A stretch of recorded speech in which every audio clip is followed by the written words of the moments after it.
Okay, so we are finally here. I'm finally ready to talk about this. I've been using it long enough that I feel like I can give you a full breakdown of this device. This, my friends, is the Samsung Galaxy Z Fold 5. And today we'll be talking about it. So let's go. As time goes by.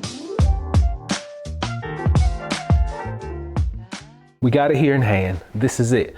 The Samsung Galaxy Z Fold 5. Now, the differences from last year and this year are very minimal. So I'm just gonna run down some of the things that you really need to know. Number one is that this hinge is way more smooth, way more buttery soft than last year's. The gap in between the screen displays is barely there.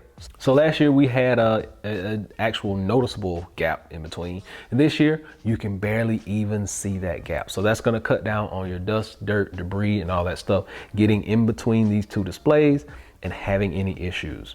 And then the form factor. It actually got a little bit smaller, a little bit more compact. It's easier to handle, and it actually feels better when you put it in your pocket. And it's also lighter than the previous model. So just keep that in mind when you're making a decision on which one of these to pick up. So it actually came in some new colors this year, and I am loving these matte finishes. Now the matte finish on the back, as well as the matte finish around the sides and the edges, don't leave any fingerprints. And if you know me, I'm really heavy on the fingerprints on my devices. So big shout out to Samsung for getting us those colors that we so enjoy so well. Now, let's talk about the performance of this, because with the introduction of the Snapdragon 8 Gen 2, you're supposed to get better performance, right? I mean, better graphics, better battery life, longer playing time, no heating. The list goes on and on. Better pictures, better videos, all that stuff. Your quality should improve on those things, and they actually do. But it's not to a point where we can justify going from the 4 to the 5. Now, I'm gonna go ahead and say this at the beginning. There's no way that you should ever go from the 4 to the 5. So just keep that in mind. If you got a 4, enjoy that 4. It is the greatest thing that you're gonna get. Don't go to a 5 unless you got the money and you just wanna get the 5. You know, that's up to you. I'm not in your pockets. But for the average Joe that's going out buying these devices, if you bought a 4 last year, don't upgrade to the 5. That's just my personal opinion. I do it for the culture, that's it. But as far as the display goes, it's perfect. I can play video games, I can watch movies, I can surf internet, do anything I want to with this display. And it is a ginormous display.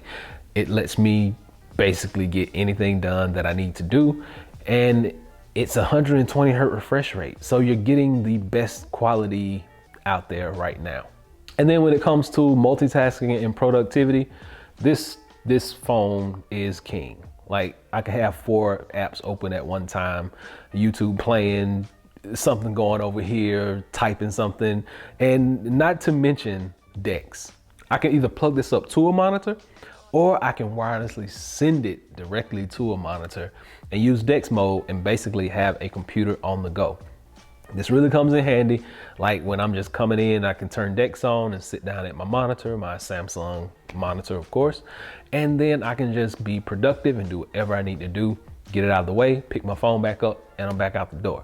So productivity-wise, multitasking, king, productivity, king, very versatile, covers all the avenues and does everything that we need it to do. Now, this is the part where I get a little iffy at, and that's when it comes down to the battery life. Because since we actually have the new processor in the device, we should get a better battery life or a better battery experience, which I really can't say that I have experienced. Like, normally by the end of the day, I use this thing heavy. I mean, heavy. And I'm running like 15, 20%, which I was basically doing on my other device as well. So I'm thinking battery life in my case, and that's just me, this is my personal opinion, battery life is still about the same. You're gonna get a full day out of it, nothing more, nothing less. And most of us carry around battery packs and we're at desks with chargers and things like that. So it's not really hard to charge this thing on the go. But if you don't charge it for a full day, you will get that full day's worth of use out of this device. And something else that people always kind of mention is your camera. And what would a phone be without a decent camera, right? Now, the Samsung Fold cameras are not the top of the line cameras. The S23 has, hands down to me, one of the best cameras on a device. Apple is a close second, but when you're talking about cameras, I'm not just going around videoing things or taking pictures with this device. Like, I don't use it in that capacity just because it's too much of a hassle. The ratio is not always just spot on.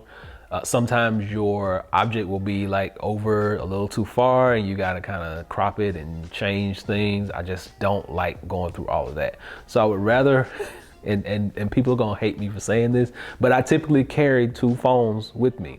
If it's not an iPhone and my Fold, it's either my S23 and my Fold, because I use those devices to capture pictures. And that's just me. That's just how I do it. Pretty sure I'm not the only techie out there that carries two devices, but I usually got one in my pocket and one in my bag, just in case I see something that I really need. And you can't beat my S23 zoom, so that's typically the one that I'm shooting with. Like, that 100x zoom is it, hands down, legit.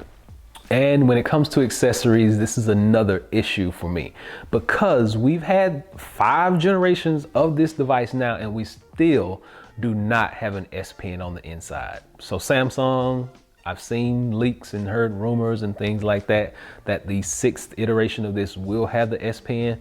Just make it happen. Like, we want the S Pen, but a close second is the new slim S Pen case. Because basically that slim, thin form of an S Pen can be put on the back of that case and you just take it out and you don't have to worry about losing it, because I have an S Pen Pro and I'm always misplacing it because it will not travel friendly. Like, it won't go into a case. It won't, I got to put it in a bag. So Samsung, if you're listening, S Pen in phone next year, please and thank you. So that's been it. The Samsung Galaxy Z Fold 5 is probably still my best device. Yeah, probably still my best device. When it comes to functionality, when it comes to ease of use, when it comes to the actual capability to get things done, and I love all the settings. The fact that I can customize the inner display as well as the outer display and they don't sync up. The fact that I can continue apps from screen closing to front screen and vice versa. You just can't, like, you can't beat it. Like, the continuity is there, the productivity is there, the features are there, the functionality is there. All we need now, and I've been saying this for 2 years now, all we need to make this the perfect device is put the S Pen inside. That's all we're asking, Samsung. This is an update rather than an upgrade, in my opinion, but it's also a new experience. So hopefully this has been able to help someone out. If you got the 4, do not purchase the 5, unless you just got the money and you want to go out and get one. That's totally up to you. That's your business. I wouldn't do it. But if you gotta have it, you gotta have it. Until next time, Average Tech Guy out. Peace.